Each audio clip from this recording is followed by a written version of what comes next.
Yo, what's up mga kaibigan? Nalina tayo magkwentuhan. So naganap na ang trade sa pagitan ng Lakers, Mavs at ng Utah Jazz kung saan involve ang mga bigating pangalan na tulad nila Luka Doncic and Anthony Davis. Isang trade nga ito na hindi talaga inaasahan ng madami. So ano nga ba nangyari behind the scenes? Ayon kay Tim McMahon ng ESPN ay naging concern ng Mavs ang kakulangan ng pagseryoso ni Luka Doncic sa kanyang conditioning at dahil dito ay hesitant ang Mavs na magbigay ng isa na namang supermax contract sa susunod na off-season. Andun din nga ang concern sa kanyang depensa.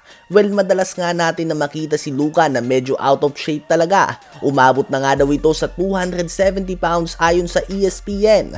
Ganun pa man, si Doncic nga ay isang 25-year-old player na literal na nasa hanay ni LeBron, Jordan at iba pang player na nasa usapan ng greatest of all time kung stats ang pag-uusapan. At ang nakuha nga ng Mavs sa kapalit dito ay isang first round pick lamang. Yung Brooklyn Nets nga ay 5 first round pick ang nakuha kay Mikal Bridges. No disrespect nga kay Bridges, subalit ano ba naman si Mikal Bridges kumpara sa isang Luka Doncic na may generational type of talent.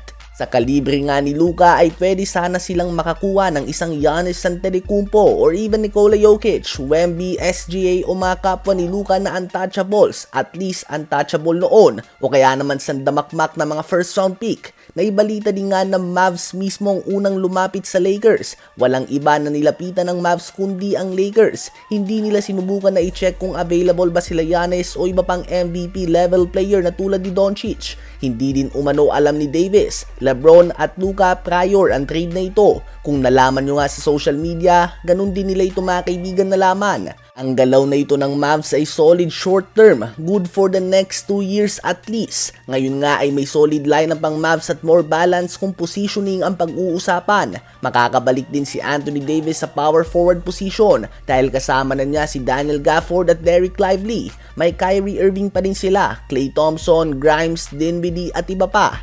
Ganun pa man after 2 to 3 years kung saan medyo nagkakaedad na si Kyrie Irving, Klay Thompson at Anthony Davis, what's next nga para sa Mavs? Isa lang ang nakuha nilang draft pick. Hindi nga ito tulad ng OKC o Nets noon na nakinabang talaga sa pag-trade ng mga star players sila for the long term. Ang lineup na meron ng Mavs ngayon ay hindi na nakakagulat kung gumawa ng ingay sa playoffs ngayon. Subalit ang concern nga dito ng mga fans paano kapag nag-decline na si Anthony Davis at Kyrie Irving na parehong marami na ding injury ang pinagdaanan. Ganun pa man ang Mavs nga ay nakatingin sa ngayon, habang Lakers naman ay more on nakatingin nga sa post-LeBron era. Naibalita din nga na okay lang si Anthony Davis na matrade sa Mavs dahil close naman ito sa GM nila at kay Kyrie Irving. Winave din ito ang kanyang trade kicker upang mas lumaki pa ang cap space ng Mavs. Ano ba ang masasabi nyo tungkol dito?